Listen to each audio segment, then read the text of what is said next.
चलिए देखिए, तो हम लोग अभी के लिए क्लास को शुरू करते हैं। तो देखिए, आज वाली क्लास जो रहेगी बेसिकली वो हमारा कंप्लीट इंट्रोडक्शन रहेगा।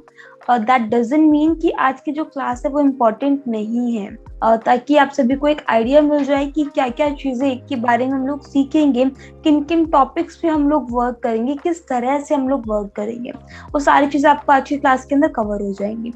तो सबसे पहले जो हमारे कोर्स का नेम है that is SketchUp pro diploma course with Enscape and Vray. That means कि इस कंप्लीट पैकेज के अंदर जिस कोर्स के बारे में हम लोग सीखेंगे, जिस कोर्स के बारे में हम लोग डील करेंगे, उसके अंदर हम ना सिर्फ स्केचअप के बारे में पढ़ने वाले हैं, ठीक है, और सिर्फ स्केचअप ही नहीं, मैं इसको सिर्फ स्केचअप से रिलेट नहीं करूंगी। स्केचअप एंड स्केचअप प्रो दो डिफरेंट एप्लीकेशंस हैं। तो हम जिसके बारे में डील करेंगे that will be SketchUp pro, जो स्केचअप प्रोफेशनल्स यूज करते हैं, हम लोग उस लेवल का स्केचअप सीखने वाले हैं। नॉर्मली अगर आप लोग देखोगे तो स्केचअप के अंदर लिमिटेड कमांड्स होती हैं, लेकिन हम जो स्केचअप सीखेंगे उसमें ना सिर्फ हम जो स्केचअप के बेसिक फीचर्स हैं उनके बारे में सीखेंगे, इवन हम लोग स्केचअप के एडवांस फीचर्स के बारे में जानेंगे, और एज वेल एज हम यहाँ पे 8 to 10 डिफरेंट एक्सटेंशन भी हम लोग कवर करेंगे। नॉर्मली जितने भी बैचेस हमने पीछे कवर किए हैं उनके अंदर जितने भी एक्सटेंशन हमने ऐड किए हैं, इसके अलावा भी हमने यहाँ पे 4 डिफरेंट एक्सटेंशन ऐड किए हैं, ताकि आपको थोड़ी और ग्रोथ मिले, ताकि आप थोड़ी और ऑप्शंस के बारे में एक्सप्लोर कर पाओ। ठीक है, तो काफी सारी न्यू चीजें हैं, आप सभी को उन चीजों के बारे में पता होना चाहिए, तो उन सभी चीजों के बारे में हम लोगों को जानना है। एंड इसके अलावा हम लोग बात करेंगे अबाउट एंडस्केप एंड वीरे। एंडस्केप एंड वीरे तो डिफरेंट प्लगइन्स हमारे पास है, तो डिफरेंट रेंडर प्लगइन्स हैं, जिसके अंदर हम लोग किन चीजों के ऊपर बात करेंगे कि आप एंडस्केप में क्या क्या चीजें कर सकते हो, क्योंकि एंडस्केप और वीरे दोनों ही रेंडर प्लगइन है, और दोनों ही प्लगइन की हेल्प से आप डिफरेंट तरीके से अपने क्लाइंट को, अपने मॉडल को रिप्रेजेंट कर सकते हो, जैसे इमेज के थ्रू, जैसे एनिमेशन के थ्रू, जैसे वॉक थ्रू के थ्रू। ठीक है, काफी सारी चीजें रहेंगी, तो उन सभी चीजों के बारे में हम लोग डिस्कस करेंगे। तो कोर्स जो रहेगा वो हमारा अप्रोक्स 40 to 45 डेज के अंदर यहाँ पे कंप्लीट होगा, और उसमें हम लोग काफी सारी न्यू फीचर्स, अभी नॉर्मली क्या होता है कि अगर आप किसी भी इंस्टीट्यूट से सीखते हो तो स्केचअप को, और इवन नॉर्मली क्या आप इंस्टीट्यूट पे चले जाइए, इवन आप ऑनलाइन सीख लीजिए, और मैक्सिमम टू मैक्सिमम आपको 10 to 15 डेज की क्लास देते हैं स्केचअप प्लस वीरे की, यानी 15 दिनों के अंदर वो आपको पूरा स्केचअप भी सिखा देते हैं और वो पूरा वीरे भी सिखा देते हैं। एंड हम यहाँ पे कितना टाइम लेने वाले हैं, approx 40 classes, then you can compare कि 4 गुना ज्यादा टाइम हम लोग ले रहे हैं। प्लीज आप सभी अपने माइक म्यूट रखेंगे, just give me around 40 minutes. 40 minutes में जो भी आपकी चीजें आप लोग क्लियर कर लीजिएगा, ठीक है। तो मैं क्या बोल रही हूँ कि जो मैं आपको चीज कहना चाह रही हूँ कि एक इंस्टीट्यूट आपको 10 डेज के अंदर कंप्लीट करा रहा है किसी भी कोर्स को, एंड एक आपको 40 डेज में कवर करा रहा है, देन यू कैन कंपेयर कि कितना डिफरेंस होने वाला है कंटेंट के अंदर। ठीक है, तो 40 डेज के अंदर जो चीजें हम लोग कवर करेंगे सारी चीजों की डिटेल आप सभी को समझ आ जाएंगी।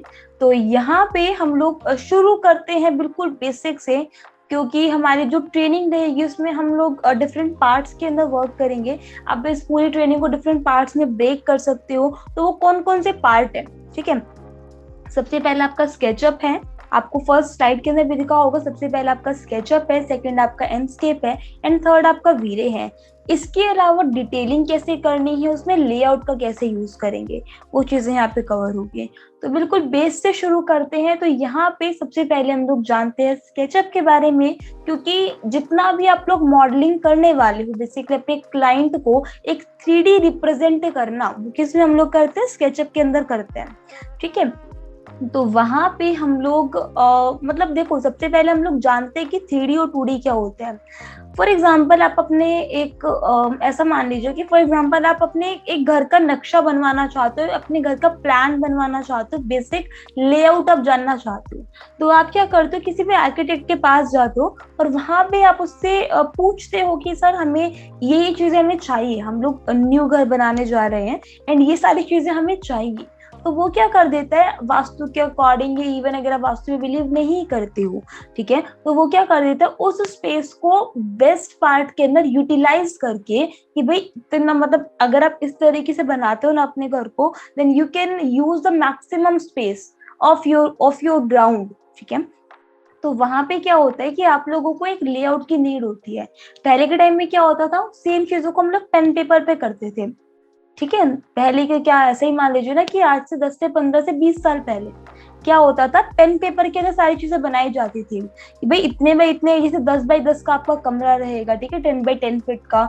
आपका जो ड्राइंग है वो 15 बाई 20 फीट का रहेगा, तो वो चीज आपको उसमें बताते थे। अगर आपको कोई भी चेंजमेंट करवाना होता तो क्या होता था कि कंप्लीट फ्रेश आपको बनाना पड़ेगा, क्योंकि एक दफा जो आप पेन पेपर पे कर चुके हो उसको तो आप इरेज नहीं कर सकते हो ना, समझ गए आप उस चीज को, है ना। तो वो चीज बिल्कुल सेपरेट हो गई। लेकिन जहां पे अभी ऑटोकैड आ गया, ऑटोकैड ने क्या किया, उस पूरे वर्क को एक बहुत ही इजी वे के अंदर कर दिया। बहुत सारे बेनिफिट्स भी हुए। बेनिफिट्स क्या हुए कि आपका जो वर्क करने का टाइम था वो आपका टाइम सेव हो गया, वर्किंग टाइम आपका सेव हुआ, ठीक है।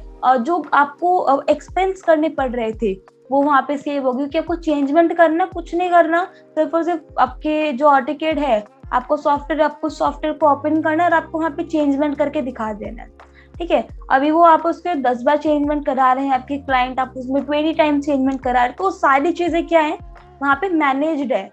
आप 1 बाय 1 करके फटाफट फटाफट चीजों को मैनेज कर सकते हो। यानी वो चीज एक बहुत ही ज्यादा मतलब एक्स्ट्रा ऑर्डिनरी एक वर्क हुआ हमारे फील्ड के अंदर, आर्किटेक्चर फील्ड के अंदर, इंजीनियरिंग फील्ड के अंदर, कि एक ऐसा सॉफ्टवेयर ने एंटर किया जिसने बहुत सारा वर्कलोड को कम कर दिया। सबसे पहली बात तो क्या हुआ कि आपको एक्यूरेट डायमेंशंस मिलने लगे। पेन पेपर के अकॉर्डिंग आप कितना ही मैन्युअली कोशिश कर लेना चीज करने की, ठीक है, लेकिन जो इम्पैक्ट आपको सॉफ्टवेयर देगा ना, वो इम्पैक्ट आपको कोई नहीं देने वाला।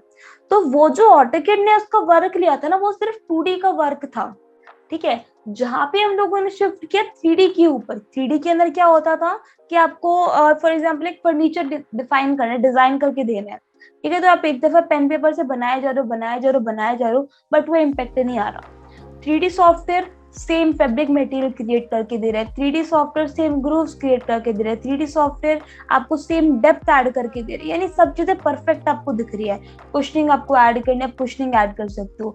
फैब्रिक के अलग अलग मटेरियल है, मटेरियल में डिफरेंट डिफरेंट प्रॉपर्टीज हैं, तो वो सारी चीजें आप ऐड करके दिखा पा रहे हो, ठीक है। फर्नीचर का अलग आपको कॉन्सेप्ट आ जाता है वहां पे। अगर आप इंटीरियर डिजाइन करो तो इंटीरियर डिजाइन के अंदर जितनी भी चीजें आपको डिजाइन करनी है बेसिकली, वो सारी चीजें आप इजीली वहां पे शो करके दिखा सकते हो। सिमिलरली क्या होगा आपके पास, आप एक्सटीरियर डिजाइन करते हैं, एक्सटीरियर की अलग अलग चीजें करके दिखा सकते हो। मतलब क्या इन सारी चीजों का, कि जिस चीज को बनाने में 2D के लिए किसका यूज कर रहा है, हम ऑटोकैड का यूज कर रहे हैं। 3D के लिए फिर सेपरेट सेपरेट प्रोग्राम्स हैं। ऑटोकैड के साथ तो आप 2D बनाएंगे, 3D के लिए आप रेविट का यूज कर सकते हो, आप आर्किकैड का यूज कर सकते हो, आप ब्लेंडर का यूज कर सकते हो, आप माया का यूज कर सकते हो, आप स्केचअप का यूज कर सकते हो, आप मैक्स का यूज कर सकते हो, ठीक है। इसके अलावा भी बहुत सारे आपके पास डिफरेंट डिफरेंट सॉफ्टवेयर हैं, लेकिन हर एक सॉफ्टवेयर ना अपने आप में यूनिक होता है।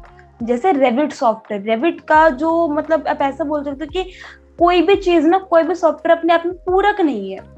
हर एक सॉफ्टवेयर की अपनी अपनी यूएसपी है, वो एक एक एक एक फील्ड के अंदर वर्क करता है। जैसे रेविट है ना, तो रेविट के अंदर आप क्या क्या चीजें कर सकते हो, आप मास्किंग का कॉन्सेप्ट यूज कर सकते हो, ठीक है। इसके अलावा रेविट के अंदर हम लोग क्या कर सकते हैं, हम लोग एक कंप्लीट BIM सोल्यूशन देते हैं, ठीक है। बहुत सारी चीजें ऐसी है जो रेविट के अंदर ही पॉसिबल है, वो बाकी सॉफ्टवेयर में आप नहीं कर पाएंगे। लेकिन इसका मतलब ये नहीं है कि बाकी सॉफ्टवेयर किसी भी टर्म के अंदर किसी भी चीज से कम है, ठीक है। जैसे मैं क्या कहना चाह रही हूँ, यहाँ पे देखिए, वर्क शेयरिंग का कॉन्सेप्ट आपने सुना है। जैसे नॉर्मली क्या होता है, बड़ी बड़ी कंपनीज के अंदर जब वर्क होता है ना, क्योंकि बहुत बड़े बड़े प्रोजेक्ट होते हैं, तो वो सारे प्रोजेक्ट एक ही इंसान तो नहीं बना सकता, ठीक है। एक पर्सन अगर करने लग जाएगा तो एक प्रोजेक्ट को कंप्लीट करने में पता नहीं कितना टाइम लग जाएगा, 6 महीने, 7 महीने, 8 महीने, 10 महीने, तो ऐसे वर्क नहीं होता है।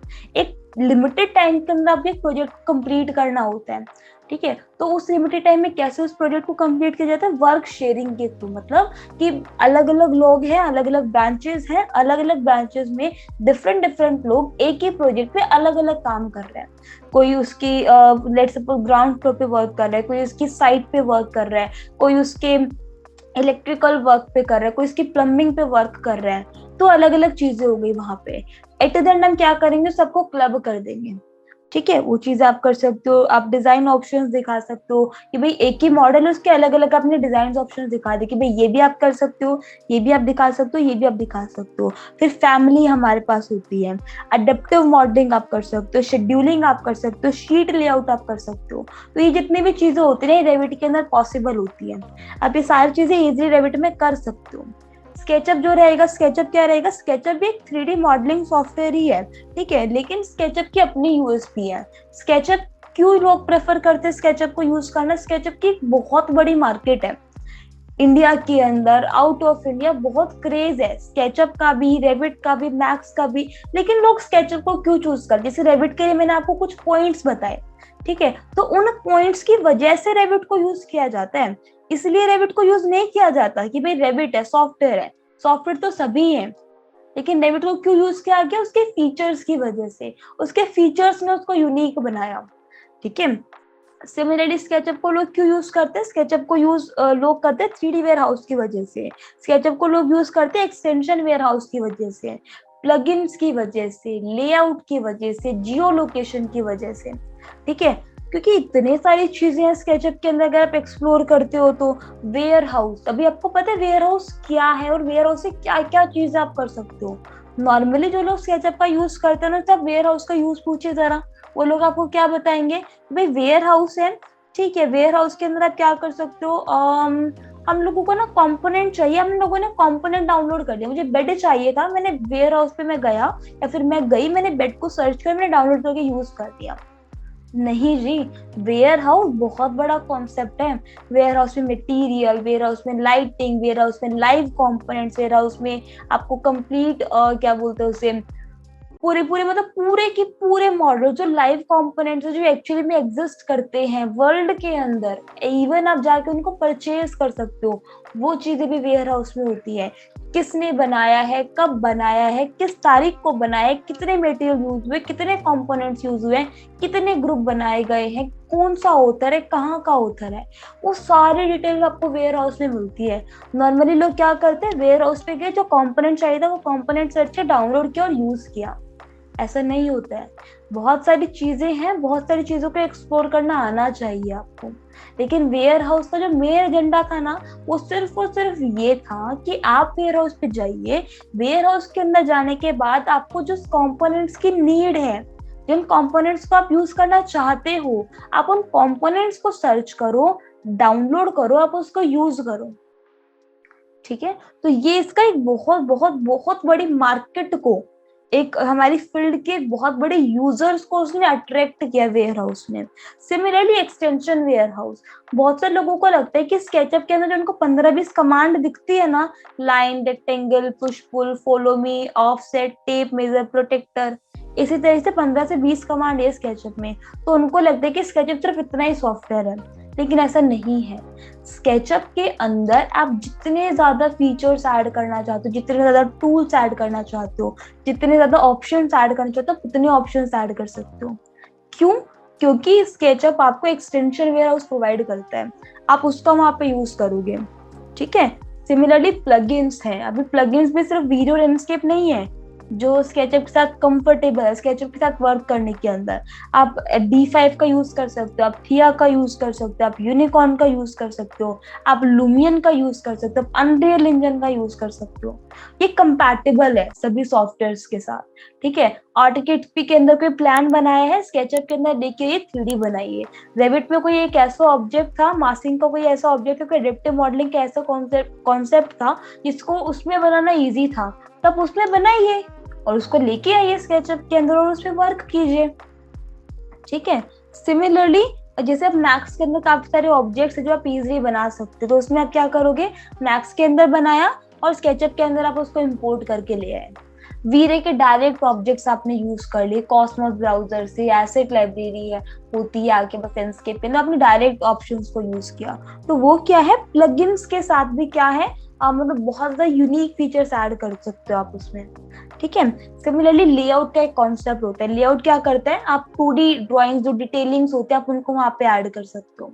तो काफी सारी चीजें हैं जिनके ऊपर आप वर्क कर सकते हो, जिनकी वजह से स्केचअप को यूनिक बताया जाता है।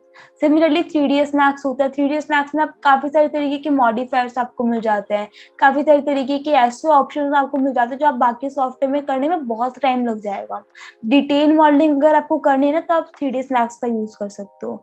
यानी हर एक सॉफ्टवेयर अपने अपने आप में यूनिक होता है। सिमिलरली स्केचअप भी है। स्केचअप भी एक 3D कंप्यूटर मॉडलिंग सॉफ्टवेयर है जिसका हम लोग यूज करते हैं ड्राइंग के लिए, डिजाइनिंग के लिए। ठीक है भाई, कौन कौन लोग उसको यूज करते हैं? जो आर्किटेक्ट्स होते हैं, ठीक है, जो इंटीरियर डिजाइनर है, जो इंडस्ट्रियल एरिया में वर्क कर रहे हैं, जो लैंडस्केप के ऊपर वर्क कर रहे हैं, जो सिविल या मैकेनिकल इंजीनियर है, जो फिल्म बना रहे हैं, जो वीडियो गेम्स बना रहे हैं। ठीक है, ये सारे वो फील्ड्स हैं जिन फील्ड के जो वर्कर्स हैं, जैसे फॉर एग्जांपल मैं हूँ, कोई और है जो इनके ऊपर वर्क करता है। ठीक है, तो वो क्या कर सकता है? वो स्केचअप का यूज कर सकता है। तो स्केचअप बहुत ही सिंपल सी डेफिनेशन है। स्केचअप एक 3D मॉडलिंग सॉफ्टवेयर है जिसको 3D मॉडल्स को डिजाइन करने के लिए यूज किया जाता है। लेकिन सिर्फ उतना सॉफ्टवेयर नहीं जितना आप उसको एक्चुअली में देखते हो। बहुत सारे ऐसे कॉन्सेप्ट होंगे जो आप एक्चुअली में अमेज्ड कर जाओगे कि भाई इतनी सारी चीजें सीखने के लिए तो भाई डेफिनेटली हमें सीखना ही चाहिए। ठीक है, तो वो सारी चीजों के बारे में हम लोग टाइम बाय टाइम डिस्कस करेंगे। तो आई होप आपको एक स्केचअप का ओवरव्यू मिल गया होगा कि क्या है। अगर आपसे कोई भी पूछता है स्केचअप के बारे में तो आप एक बहुत ही simple and sweet and short definition देंगे कि स्केचअप एक 3D मॉडलिंग सॉफ्टवेयर है जो आर्किटेक्चर, इंटीरियर डिजाइनर्स हैं, जो प्रोडक्ट डिजाइनर्स हैं, जो लैंडस्केप आर्किटेक्चर्स हैं, सिविल मैकेनिकल इंजीनियर्स हैं, जो वीडियो गेम्स बनाते हैं वो लोग यूज करते हैं। ठीक है, और दैट्स इट। सिर्फ इतना ही बताना इनफ है डेफिनेशन में। मतलब रट्टाफिकेशन नहीं करना, हम लोग स्कूल में नहीं पढ़ रहे हैं। आपको मतलब पता होना चाहिए कि एक सॉफ्टवेयर पे आप वर्क करो तो वो सॉफ्टवेयर किन किन चीजों के अंदर कैपेबल है, किसी चीज को बनाने के लिए क्या क्या चीजें आप इजीली उसमें बना सकते हो। ठीक है, तो आई होप आपको एक कंप्लीट ओवरव्यू मिला होगा स्केचअप के बारे में। नेक्स्ट हम यहाँ पे शिफ्ट करते हैं अबाउट हिस्ट्री ऑफ स्केचअप। कि स्केचअप के बारे में हमने जान लिया स्केचअप क्या था, लेकिन स्केचअप एक्चुअली में आया कैसे। ठीक है, अभी हम लोग बात करेंगे उस चीज के बारे में। अभी आपने देखा होगा कि ऐसा बोला जाता है कि आपको सॉफ्टवेयर पे वर्क कर रहे हो तो आप किसी भी से भी पूछना, वो क्या बोलेंगे? हम लोग गूगल स्केचअप पे वर्क करते हैं। एक्चुअली में उनको पता ही नहीं उस चीज के बारे में। ठीक है, अभी मैं उस चीज के बारे में ना आपको बहुत ज्यादा कॉम्प्लिकेटेड नहीं करेंगे, इस चीज को शॉर्ट एंड सिंपल रखेंगे। ठीक है, तो स्केचअप जो है वो एक्चुअली में लास्ट सॉफ्टवेयर नाम की कंपनी है। ठीक है, जो कि किसने बनाई थी? लास्ट सॉफ्टवेयर नाम के जो फाउंडर्स थे वो कौन थे? बॉल्डर थे। ठीक है, 1999 के अंदर उन्होंने बनाई थी इसको, और ब्रेड शेलो जो एश इसके फाउंडर्स थे। मतलब इन लोगों की कंपनी थी जिन्होंने स्केचअप सॉफ्टवेयर को डेवलप किया था। गूगल ने क्या किया था? 14 मार्च 2006 को क्या किया था? एक्वायर कर लिया था बेसिकली स्केचअप को खरीद लिया था। ठीक है, और इसके अंदर एक प्लगइन उन्होंने ऐड किया था, गूगल अर्थ। अभी लोगों को पता ही नहीं इस चीज के बारे में कि गूगल अर्थ कैसे कनेक्टेड है। आपको पता है, फॉर एग्जांपल आप एक एक्सटीरियर का डिजाइन कर रहे हो तो नॉर्मली में क्या करते हैं हम लोग? सिर्फ एक्सटीरियर नहीं बनाते, हम लोगों को ना साइड भी डिजाइन करनी होती है। रोड बनाना, आपको साइट्स बनाना, डिफरेंट मॉडल्स को प्लेस करना, ट्रीज को प्लेस करना, काफी सारी चीजें रहती है वहां पे। तो उन सभी चीजों को आप वन बाय वन करके बना रहे हो। और एक क्या है कि गूगल अर्थ आपको ऑप्शन दे रहा है भाई, आप डायरेक्टली क्यों नहीं यूज करते? आप गूगल अर्थ से साइट को पिक कीजिए, साइट को डालिए वहां पे। ठीक है, और साइट को ऐड करने के बाद डायरेक्टली आप कंपोनेंट ब्राउजर का यूज कीजिए, वो ऑटोमेटिकली आपके लिए साइट क्रिएट करके देगी, आपको बनाने की जरूरत ही नहीं है। ठीक है, अगर वो जिस प्रोजेक्ट पे आप वर्क कर रहे हो वो साइट गूगल अर्थ के ऊपर अवेलेबल है ना, और कुछ लोगों ने, क्योंकि हम जैसे यूजर्स हैं, ऐसा तो नहीं है कोई और कोई दूसरे उसे स्केचअप के जो लोग यूज करते हैं वो लोग वेयर हाउस में ऐड करते हैं। एक्चुअली में वेयर हाउस में ऐड करने वाले जितने भी लोग हैं वो हमारी तरह यूजर्स ही हैं। ठीक है, तो वो यूजर्स क्या करते हैं? डिफरेंट साइट्स के अंदर मॉडल्स बनाते हैं और वेयर हाउस के अंदर ऐड करते हैं। अगर एक साइट आपकी गूगल अर्थ के ऊपर प्लेस्ड है, गूगल अर्थ के ऊपर अवेलेबल है, एज वेल एज वो जो कंपोनेंट्स आप लोग यूज कर रहे हैं वो कंपोनेंट्स भी आपके वेयर हाउस के अंदर ऐड है, तो आपको एक एक चीज को ऐड करने की जरूरत नहीं है। गूगल अर्थ के थ्रू लोकेशन ट्रेस कीजिए, जो लोकेशन एक ऑप्शन आपके पास होता है जिसकी हेल्प से आप क्या करते हो, डायरेक्टली उस लोकेशन को ट्रेस करके ऐड कर देते हो, वो चीज आप करोगे। नंबर थर्ड स्टेप के अंदर आपको क्या करना है, कॉम्पोनेंट ब्राउजर का यूज करना, डायरेक्टली आपको साइट को ऐड करना है, दैट्स इट। ये चीज आपको करनी होती, तो वो क्या कर देता है, डायरेक्टली आपकी साइट को क्रिएट कर देता है। तो जो गूगल ने जब एक्वायर किया था 2006 के अंदर, तो उन्होंने इस फीचर को उसमें ऐड किया था, इस प्लगइन को उसमें ऐड किया था। 2007 में क्या किया था, गूगल ने अनाउंस किया था, एक फ्री डाउनलोडेबल वर्जन था स्केचअप का, जो गूगल ने अनाउंस किया था उस चीज के लिए, ठीक है। जो बेसिकली क्या था, जिसने गूगल अर्थ को ऐड किया था, उसमें 3D वेयर हाउस, जो कि मेन हमारे पास एक फीचर था जो कि गूगल ने हमें दिया था, वो 2007 में उन्होंने ऐड किया था, ठीक है। इसी के साथ में उन्होंने किस चीज को ऐड किया था, स्केचअप लेआउट को उन्होंने ऐड किया था, डिफरेंट वेक्टर्स टूल्स उन्होंने उसके अंदर हमें दिए थे, ये जो कि रिप्रेजेंटेशन के लिए बहुत इंपॉर्टेंट है। फिर 2008 के अंदर स्केचअप 7 को रिलीज किया गया, जो ऑप्शन मैंने अभी आपको बताया था ना, कंपोनेंट ब्राउजर, जिसकी हेल्प से हम लोग साइट्स को ऐड करते हैं, तो वो 2008 के अंदर हमें दिया था गूगल ने, ठीक है। इसी के साथ में लेआउट का एक न्यू वर्जन रिलीज हुआ, लेआउट 2, ये सारी चीजें थी। 2010 में क्या किया था, स्केचअप को रिलीज किया गया जियो लोकेशन के थ्रू, इसमें हम डायरेक्टली गूगल मैप के थ्रू ऐड कर सकते चीजों को, ठीक है। इसके अलावा स्केचअप 8 वर्जन को डिफाइन किया गया, स्केचअप 8 वर्जन को लॉन्च किया गया, ये सारी चीजें हुई। 2013 में ट्रिम्बल ने उसको एक्वायर किया है। उससे पहले मतलब जो स्केचअप था वो तीन लोगों ने बेसिकली ऑन किया था। पहला जिसका सॉफ्टवेयर था, जिन्होंने फाउंड किया था सॉफ्टवेयर को, जो को फाउंडर्स थे वो कौन थे, लास्ट सॉफ्टवेयर थे। इसके बाद 2006 के अंदर गूगल ने उसे परचेज किया था, एंड 2013 में ट्रिम्बल ने उसे लिया था। तो अभी अप्रोक्स आपके पास, आप ऐसा मान सकते हो कि बहुत सारे वर्जन्स हैं। अभी जो लेटेस्ट वर्जन है वो 2022 है, ठीक है। तो हम लोग लेटेस्ट वर्जन पर ही वर्क करेंगे। अभी ऐसा नहीं है कि 2020 के अंदर फीचर्स कम है, 2021 के अंदर फीचर्स ज्यादा है और 2022 में बहुत ज्यादा फीचर्स हैं। नॉर्मली जो आपके स्केचअप चलते हैं उसमें कहीं ना कहीं 2 या 3 टूल के अंदर ही चेंजमेंट होता है।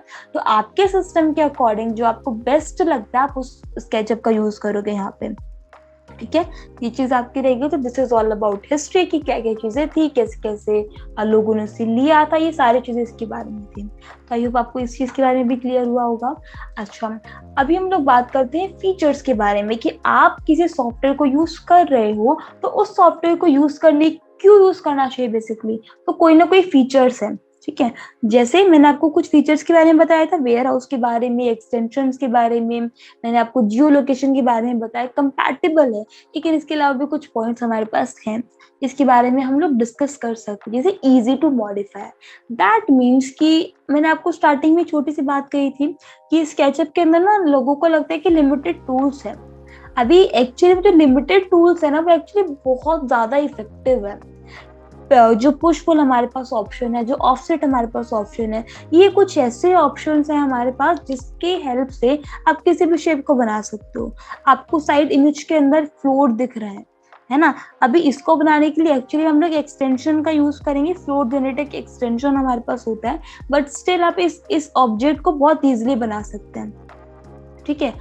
कम ऑप्शंस हैं तो उसे उन्हीं ऑप्शन की हेल्प से आपको बनाना होगा बहुत ही ज्यादा कम टाइम के अंदर। अगर आप एक क्विक मॉडलिंग करना चाहते हो ना तो स्केचअप बेस्ट है, क्योंकि जिस ऑब्जेक्ट को बनाने में 3ds मैक्स का आप यूज करते हो, ठीक है, जिस ऑब्जेक्ट को बनाने में रेविट का यूज करते हो, आपको बहुत ज्यादा टाइम देना होता है। स्केचअप क्या करते हैं, सेम ऑब्जेक्ट्स को आप लिमिटेड टाइम में बना सकते हो। तो बहुत ही इंपॉर्टेंट एक ऐसा फीचर हमारे पास है इसके अंदर जिसकी हेल्प से आप इजिली चीजों को ऐड कर सकते हो। कंपैटिबल है, डेफिनेटली कंपैटिबल है। एक रीजन, ऑटोकेड से प्लान को इंपोर्ट कर सकते हो, रेविट से फाइल को लेके आ सकते हो, मैक्स से फाइल को लेके आ सकते हो, वीए के डायरेक्ट ऑब्जेक्ट्स का आप लोग यूज कर सकते हो। यानी डिफरेंट ऑब्जेक्ट, डिफरेंट उसके अंदर आपने वर्क किया, सॉफ्टवेयर के अंदर आपने मर्ज करके एक फाइल बना दी। एक्चुअली में ऐसा ही होता है, क्योंकि कोई भी सॉफ्टवेयर पूरक नहीं है। इस बात को मैं फिर रिपीट कर रही हूँ, कोई भी सॉफ्टवेयर पूरक नहीं है। काफी सारी चीजें जो रेविट में पॉसिबल है वो मैक्स में पॉसिबल नहीं है।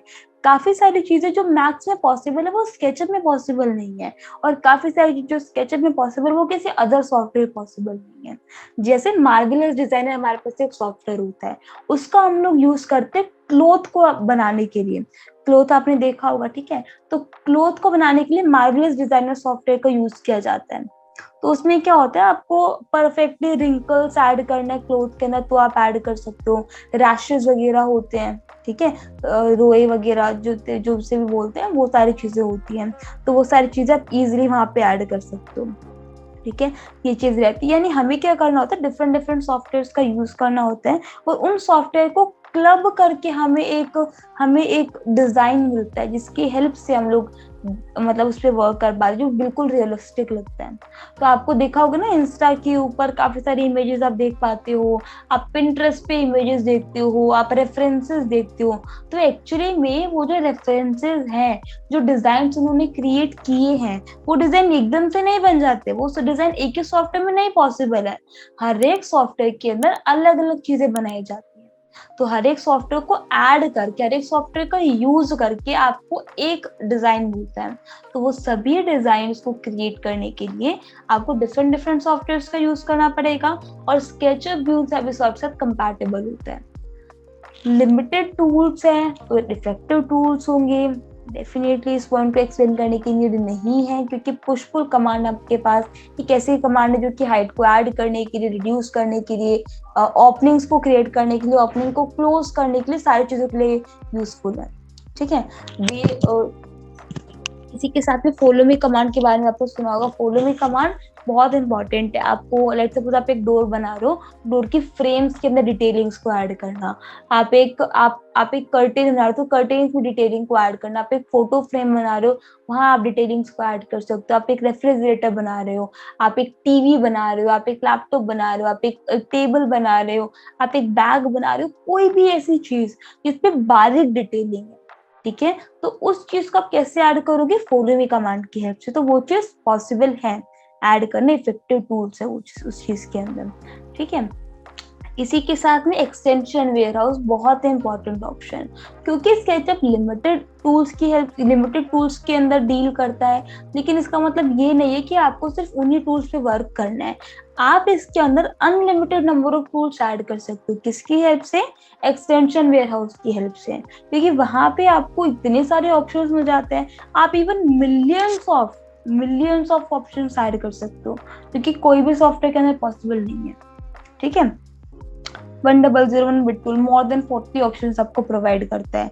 जीएचएस सर्वर एप्रोक्स आपको 40 ऑप्शंस प्रोवाइड करता है। और फ्रीडो पुश पुल करके एक प्लगइन आपके पास होता है, क्लोथ वर्क प्लगइन होता है, की फ्रेम एनिमेशन प्लगइन आपके पास होता है, मटेरियल रिसाइजर है, लुमेन लाइट सिंक्रोनाइजेशन है, ठीक है। इसके अलावा क्लोथ वर्क आपके पास होता है, और इसी के साथ साथ में तो मैंने आपको कुछ एक्सटेंशंस के नाम बताए हैं। अगर आप ओनली इन एक्सटेंशंस को भी डाउनलोड करते हो ना, तो भी आप more than 100 of features unlock कर सकते हो अपने स्केचअप सॉफ्टवेयर के अंदर। और आप एक्सटेंशन वेयरहाउस की हेल्प से more than 500 extensions free of cost download कर सकते हो।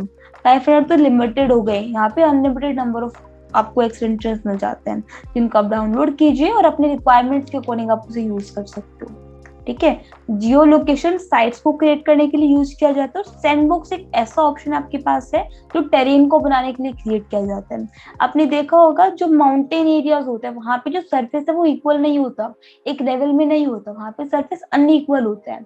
तो वो सरफेस को कैसे क्रिएट करना है, सैंडबॉक्स प्लगइन की हेल्प से, ठीक है। कैसे एक्सटेंशन है जो कि जब का स्केचअप है वो आपको डिफॉल्ट ऐड करके दे रहा है, ठीक है। गार्डन आप बना रहे हो वहां आप यूज कर सकते हो, सॉइल आप बना रहे हो वहां आप यूज कर सकते हो। तो ये सभी चीजों को मतलब एक रियलिस्टिक टेरेन को बनाने के लिए सैंडबॉक्स प्लगइन बहुत इंपॉर्टेंट होने वाला है, तो आप इसका यूज करेंगे यहाँ पे। तो ये कुछ ऐसे फीचर्स हैं जो कि स्केचअप को यूनिक बनाते हैं बाकी सॉफ्टवेयर के कंपैरिजन में, ठीक है। तो आप इस सॉफ्टवेयर का इस सभी का यूज कर सकते हो। जब हम लोग इन सभी ऑप्शंस के बारे में सीख लेंगे, तो इन सभी ऑप्शंस को सीखने के बाद आप बहुत इजीली किसी भी मॉडल को डिजाइन कर पाएंगे, लेकिन एक टाइम के अंदर। अगर आप उसी टाइम को रिड्यूस करना चाहते हो तो आप लोग एक्सटेंशंस का यूज करोगे। यहाँ पर मैंने आपको कुछ एक्सटेंशंस के नेम लिखे हुए हैं, जैसे 1001 बिट टूल, जैसे GHS पावर बार, जैसे राउंड कॉर्नर, लुमिनस सिंक्रोनाइजेशन, ठीक है। इसी तरीके से कुछ और यहाँ पे एक्सटेंशन है। तो एक हर एक एक्सटेंशन का अपना अपना यूज है। 1001 बिट टूल फेमस है। एक्सटेंशंस के मामले में अगर आप बात करोगे किसी भी यूजर से स्केचअप के, तो वो आपको इतने सारे इसके फीचर्स बता देगा, जैसे स्टेयर्स को क्रिएट करना।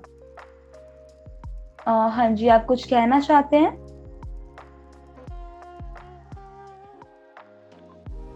ओके, ठीक है, चलिए तो हम लोग कंटिन्यू करते हैं। तो मैं यही चीज कह रही हूँ कि अगर आप किसी से भी 1001 बिट टूल के बारे में पूछते हो तो वो आपको थाउजेंड्स ऑफ इसके बेनिफिट्स बता देगा यूज करने के।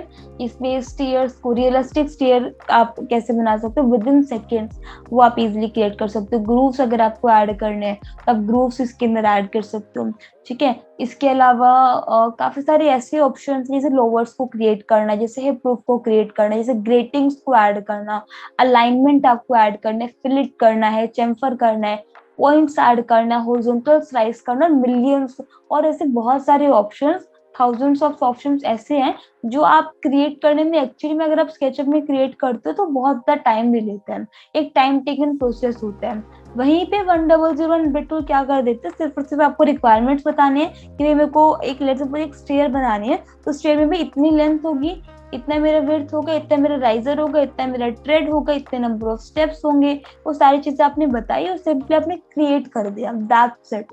इसके अलावा कुछ करने की जरूरत नहीं है, तो वो आप इजिली कर सकते हो। यहाँ पे GHS पावर बार भी इसी तरह का एक एक्सटेंशन है जिसके अंदर आप क्या क्या चीजें ऐड कर सकते हो। GHS पावर बार के अंदर आप बहुत सारे तरीके के यूनिक फीचर्स अनलॉक हो जाते हैं, जैसे रेंडमाइजेशन को क्रिएट करना, ठीक है।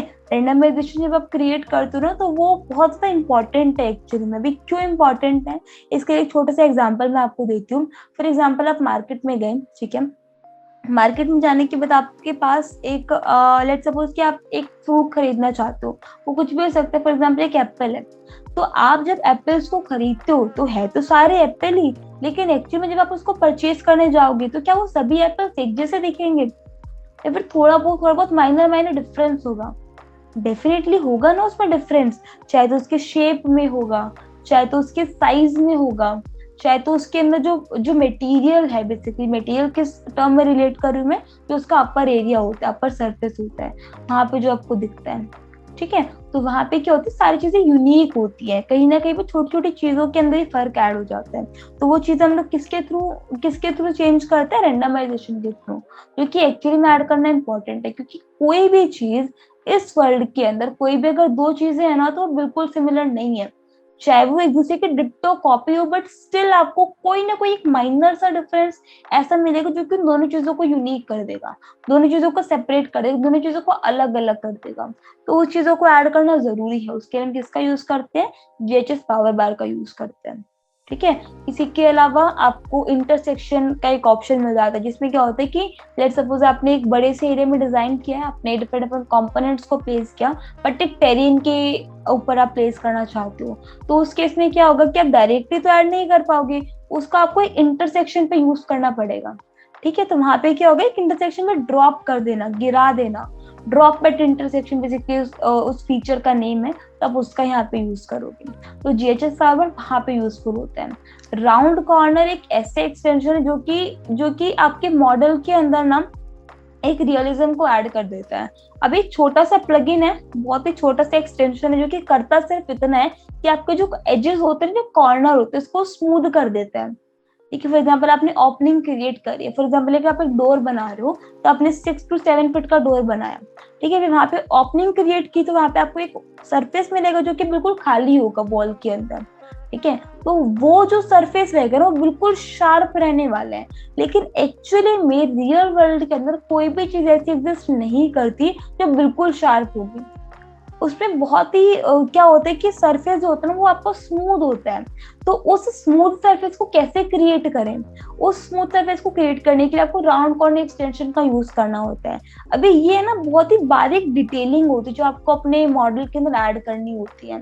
एक्चुअली में क्या होता है कि इन डिटेलिंग के जो मैं आपको बोल रहा हूँ स्मॉल डिटेलिंग, ये सिर्फ नाम है कि स्मॉल डिटेलिंग ऐड कर रहे हैं। जो इम्पैक्ट आपको इसका मिलेगा ना वो बहुत ज्यादा रियल होगा। आपको इस इमेज में दिख रहा है यहाँ पे, इस इमेज के अंदर क्या है, ये जो सरफेस है ना, ये जो आपको सरफेस दिख रहा है यहाँ पे राउंडनेस आ रही है। अगर ये सरफेस बिल्कुल शार्प होता है ना तो वो चीज आपको इम्पैक्ट नहीं देती। यहाँ पे आपको राउंडनेस मिल रही है, इस सरफेस से आपको राउंडनेस मिल रही है, जैसे ये शेप बिल्कुल स्ट्रेट है, ठीक है, क्योंकि 2D के अंदर दिख रहा है। जो चीज 3D में होगी उसमें आपको बिल्कुल स्मूथ सरफेस चाहिएगा, बिल्कुल कॉर्नर जो रहेंगे उसके स्मूथ चाहिए। तो उसके लिए आपको किसका यूज करना पड़ेगा? राउंड कॉर्नर एक्सटेंशन का। लुमियन लाइट सिंक्रोनाइजेशन सिर्फ और सिर्फ एक छोटा सा प्लगइन है जो कि क्या कर देते हैं, लुमियन और आपका जो सॉफ्टवेयर है, चाहे वो स्केचअप हो, चाहे वो राइनो हो, चाहे वो आपका रेविट हो, उसके साथ वो लिंक कराता है। लेकिन वो सॉफ्टवेयर जो प्लगइन होगा वो सभी के लिए अलग अलग होगा, हर एक सॉफ्टवेयर के लिए अलग होगा।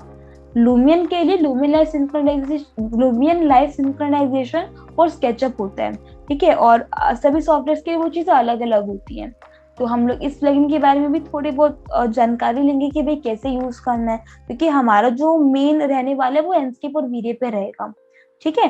तो हम लोग उसके बारे में थोड़ा बहुत डिस्कस करेंगे कि भाई कैसे यूज कर सकते हो। अगर आप लुमियन पे वर्क करते हो तो ये जो प्लगइन होगा ना आपके लिए बहुत इंपॉर्टेंट हो जाएगा।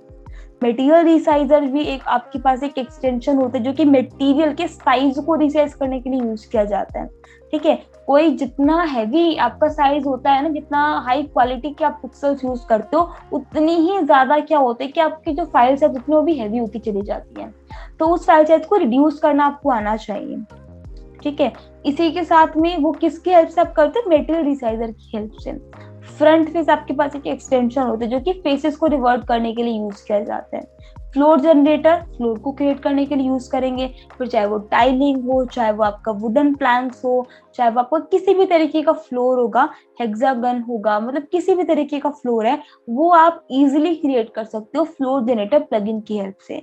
और सिमिलरली आपके पास एक एक्सटेंशन होता है कर्वी लॉफ्ट, ठीक है। इसके बारे में हम लोग बहुत ज्यादा डिटेल में तो नहीं जाएंगे, बट स्टिल हमें एक आइडिया हो जाएगा कि कैसे यूज करना है, क्योंकि इसी से मिलते जुलते जो एक्सटेंशन हम लोग उस पर वर्क करते हैं। कर्वी लॉफ्ट आपका जो एक्सटेंशन है वो बेसिकली पेड़ होता है, तो हम लोग इसको नहीं यूज करते क्योंकि सभी के लिए नहीं है पॉसिबल किसी भी चीज को खरीद पाना। तो हम लोग क्या करेंगे, हम लोग जो एक्सटेंशन हम लोग फ्री यूज कर सकते हैं या फिर जिनके क्रैक्स हमारे पास होता है हम लोग उसका यूज करने वाले हैं, ठीक है।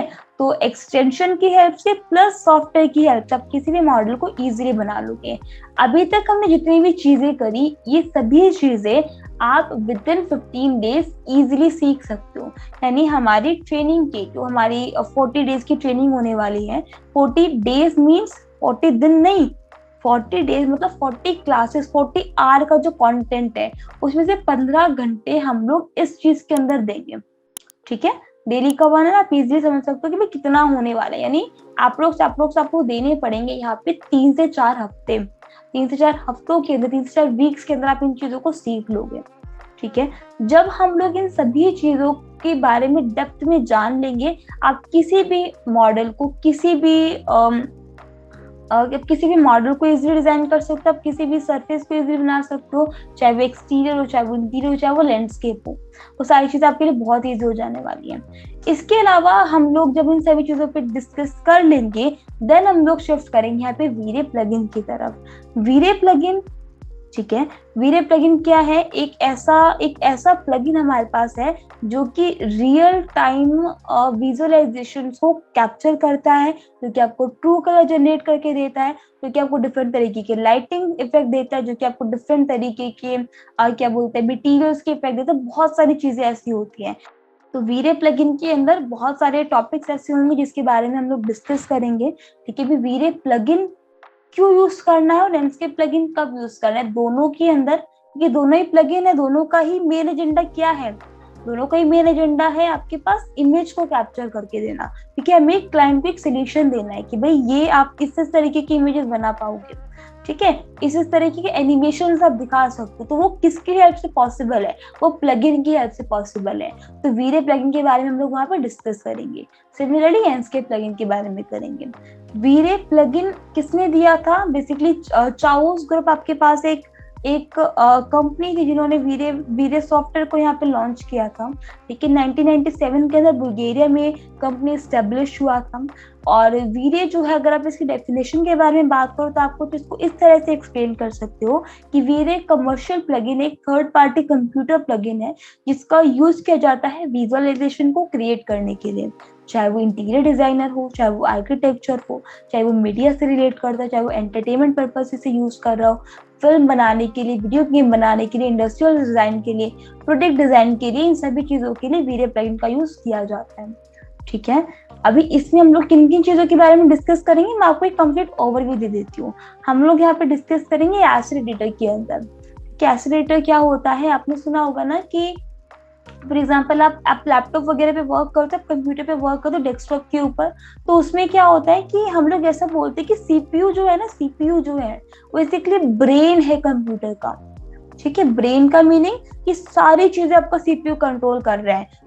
सिस्टम कब चल रहा है, सिस्टम कब ऑफ हो रहा है, सिस्टम में आप कीबोर्ड पे वर्क करो तो वो कमांड एक्चुअली में स्क्रीन पे कैसे परफॉर्म हो रही है, वो सारी चीजें कौन कंट्रोल कर रहा है, वो सीपीयू कंट्रोल करता है।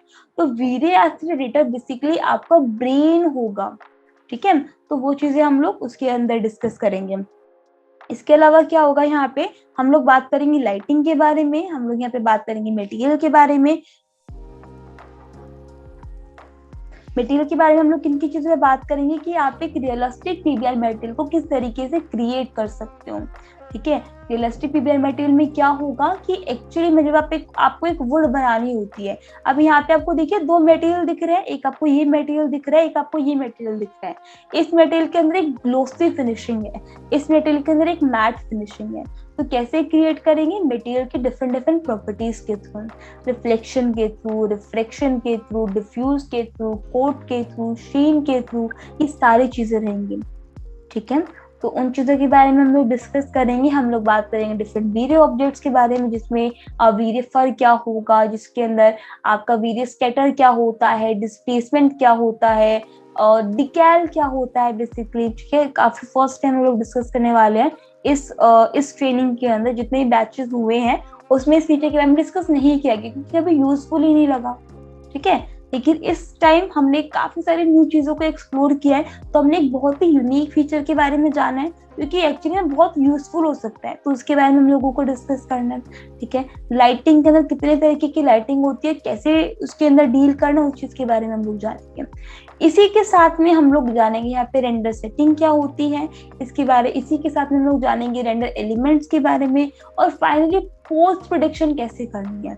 तो पूरा पैकेज मिलेगा आपको।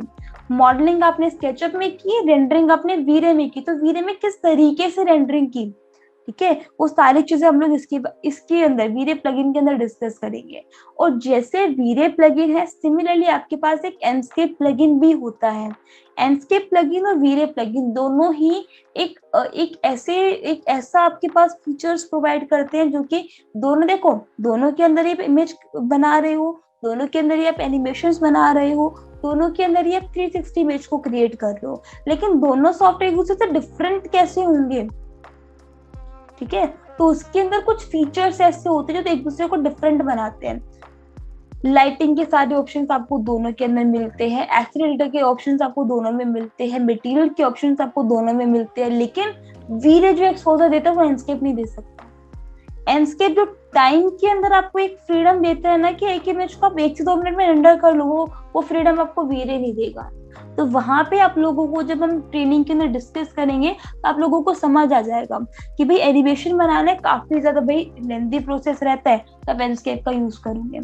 ठीक है। आपको पता है आपको किस चीज को क्रिएट करना है, आपको एनिमेशन बनाना तो एंडस्केप यूज किया, आपको पिक्चर्स क्रिएट करने तो आपने वीरे का यूज किया क्योंकि वो ट्रू कलर जनरेट करके दे रहे हैं।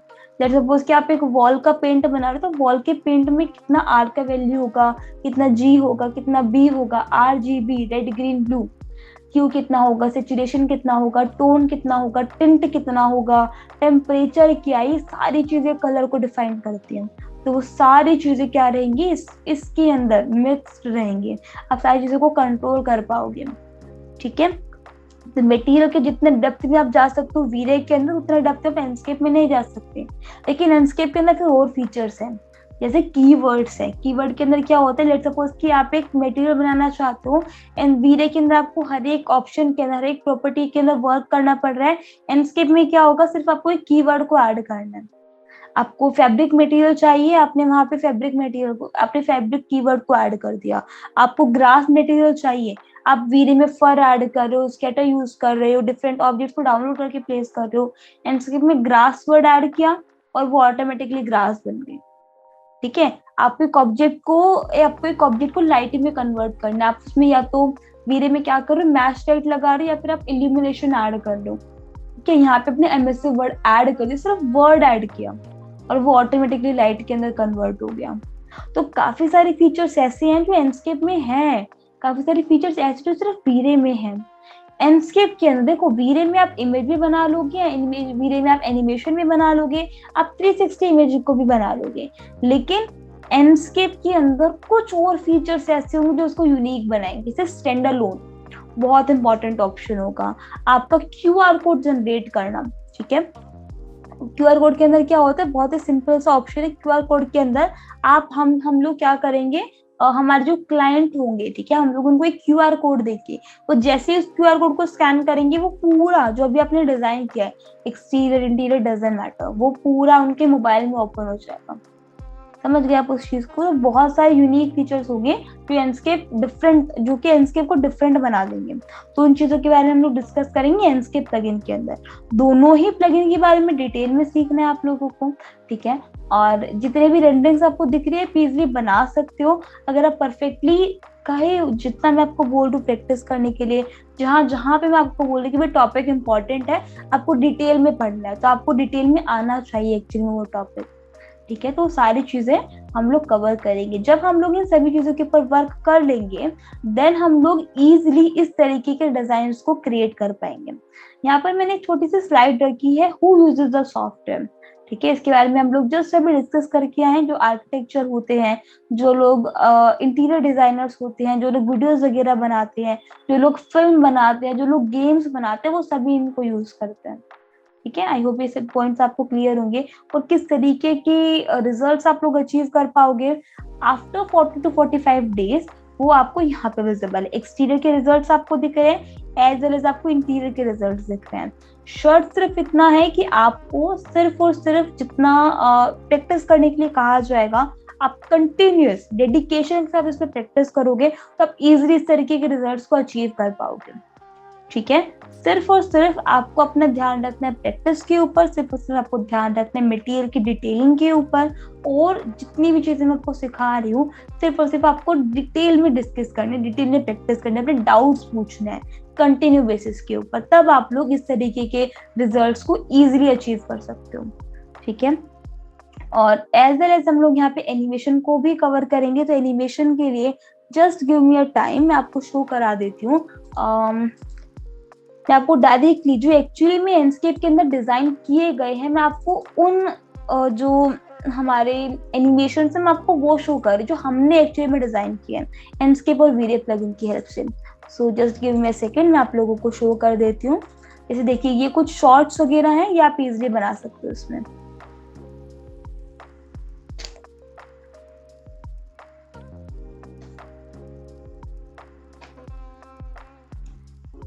देखिए, अच्छा, जो मैंने आपको लूमेन सॉफ्टवेयर के बारे में बताया ना, मैं आपको वो उसकी भी क्लिप दिखाऊंगी, और अभी मैं आपको शो करा रही हूँ यहाँ पे उसकी क्लिप, एंडस्केप की क्लिप। देखिए, ये जो डिजाइन है, ये जो पूरा कंप्लीट डिजाइन किया गया, ये एंडस्केप के अंदर किया गया है।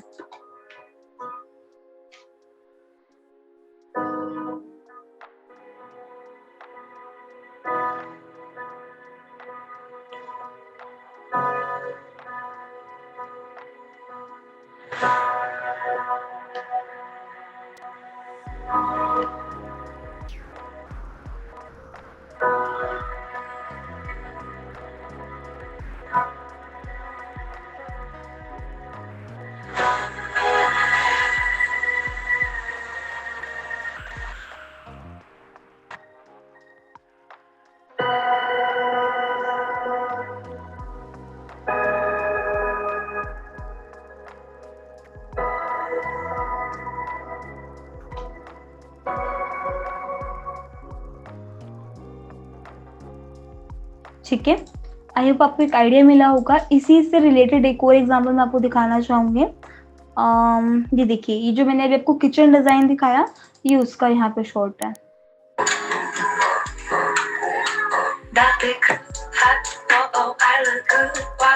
एक्चुअली जो ट्रांजिशंस हो रहे हैं ना, सारे ट्रांजिशंस भी आपको सिखाने वाली हूँ। एक दफा फिर से देखिए जरा इसे।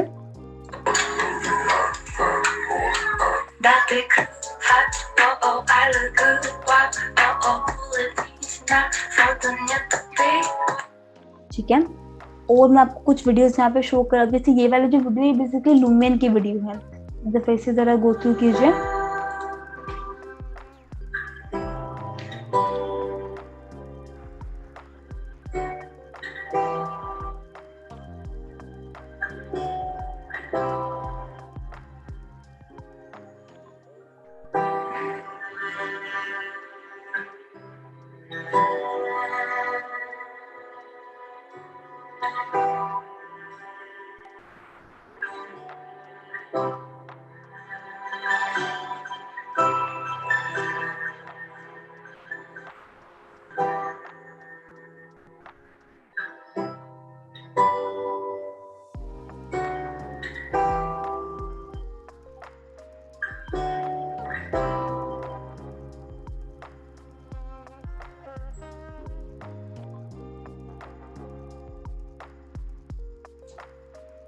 ठीक है, तो इस तरीके के रिजल्ट्स आप इजीली बना सकते हो। ये एक ये बेडरूम का डिजाइन है जो कि एंडस्केप के अंदर क्रिएट किया गया है। एक दफे से देखिए।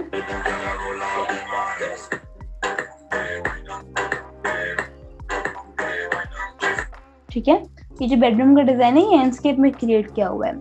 ये वाला डिजाइन को भी एंडस्केप में बनाया गया है।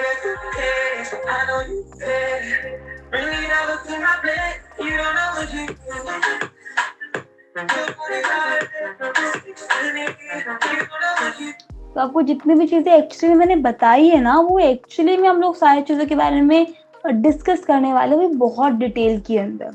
ठीक है, सो आई होप आपको एक कंप्लीट ओवरव्यू मिला होगा इस कंप्लीट ट्रेनिंग का कि भाई क्या क्या चीजें कवर होंगी, सिर्फ कहाँ नहीं जा रहा है आपको, एक्चुअली में सभी चीजों के बारे में हम लोग डिस्कस करने वाले हैं। आई होप आपको ये कंप्लीट चीजें समझ आई होंगी। कोई भी आपके डाउट है, कुछ भी चीज आप पूछना चाहते हैं, प्लीज आप सभी अपने माइक अनम्यूट कर सकते हैं और जो भी आपके डाउट है आप लोग मुझसे पूछ सकते हैं। एनीवन ऑफ यू, आप लोग प्लीज अपने माइक अनम्यूट कर लीजिए और कुछ भी आपको पूछना है आप अपने माइक अनम्यूट करके मुझसे डायरेक्टली पूछ सकते हैं। मैम। हाँ जी आकाश बताइए। हाँ, वीरे के साथ कॉस्मोस ब्राउजर और मटेरियल लाइब्रेरी कैसे इंस्टॉल होता है? वो ऑटोमेटिक होता है क्या? हाँ, वो ऑटोमेटिकली होता है। आपको जिस करना है इतने, जब आप वीरे को इंस्टॉल कर लेते हो ना, तो कॉस्मोस ब्राउजर पर तो जस्ट आपको अपनी आईडी वगैरह बनानी होती है और मटेरियल लाइब्रेरी को आप सेपरेट डाउनलोड करते हो। वो मतलब अलग से कोई लिंक वगैरह नहीं होता है, वीरे के अंदर ही ऑप्शन होता है मटेरियल एसेट एडिटर के अंदर मटेरियल लाइब्रेरी का, तो वहां पे डाउनलोड का ऑप्शन आता है। आप जैसे ही क्लिक करोगे वो पूरा आपका डाउनलोड हो जाएगा। तो मैम वो प्रोसेस आप थोड़ा दिखा देंगे या हमें खुद से ही करना है वो? नहीं नहीं नहीं नहीं, कोई प्रॉब्लम नहीं है, मैं आपको शो करूंगी। वो जब हम लोग कल स्केचअप सॉफ्टवेयर पे मूव करेंगे तब मैं आपको सारी सेटिंग बता दूंगी। बस जस्ट आप मुझे एक दफा रिमाइंड करा दीजिएगा, then I will show you कि आप कैसे कर सकते हो। ओके ठीक है। Okay, thank you.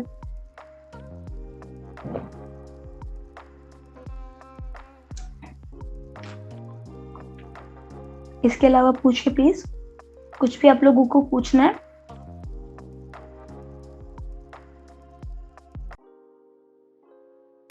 मैम मुझे एक और चीज पूछना था। लुमियन मैंने 8.5 इंस्टॉल किया है। हाँ मैम। ओके, और लुमियन का जो रिकॉर्डेड वीडियोस है वो तो 10.5 है, तो उसमें कुछ प्रॉब्लम होगा? मतलब सभी ऑप्शंस मुझे अवेलेबल होगा या कुछ ऑप्शंस मतलब एक्स्ट्रा, मतलब हायर वर्जन है तो उसमें ज्यादा कुछ ऑप्शंस होते हैं आकाश, कुछ ऑप्शंस होते, सभी नहीं होते, क्योंकि जो से फीचर्स है, जो कोई भी सॉफ्टवेयर वो बनाया हुआ है तो वो एकदम से न्यू फीचर्स को ऐड नहीं करते। वो कुछ फीचर्स हो गए, जैसे 4-5 फीचर्स हो गए, जैसे 8 है तो 9 पे शिफ्ट हुआ, तब 4 से 5 फीचर्स डिफरेंट हो गए। ठीक है, कुछ न्यू कंपोनेंट्स को ऐड कर दिया गया लाइब्रेरी में, मटेरियल्स के अंदर, कंपोनेंट्स के अंदर, ये चीजें रहती है। हाँ एक्चुअली मैं वही बोल रहा हूँ कि लाइब्रेरी मतलब न्यू वर्जन होगा तो उसमें ज्यादा होगा ना, मतलब कैरेक्टर या हाँ, फाइल वगैरह ऐसे। कैरेक्टर ज्यादा होंगे। अच्छा, ठीक है, हाँ जी, ओके। Thank you. ओके काश, थैंक यू।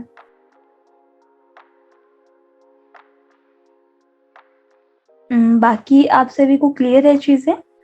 ठीक है। सो आज की क्लास के अंदर हम लोग ओवरव्यू के बारे में हमने डिस्कस किया। कल की जो क्लास होगी वहां से हम लोग डिस्कस करेंगे अबाउट सॉफ्टवेयर, कि क्या सॉफ्टवेयर है, कैसे स्टार्ट करें, सारी चीजें हम लोग कल की क्लास में डिस्कस करेंगे। सो आई होप आप सभी ने आज की क्लास को एंजॉय किया होगा, एंड बाकी फिर हम लोग कल से कंटिन्यू करेंगे। सो अभी के लिए आप सभी लोग लेफ्ट कर सकते हैं, फिर क्लासेस को हम लोग कल से शुरू करते हैं। Thank you so much all of you. अभी के लिए आप लोग लेफ्ट कर दीजिए। Good night, take care. Thank you ma'am, good night thank ma'am, you Aakash, good night. Good night ma'am. Good night Nishant.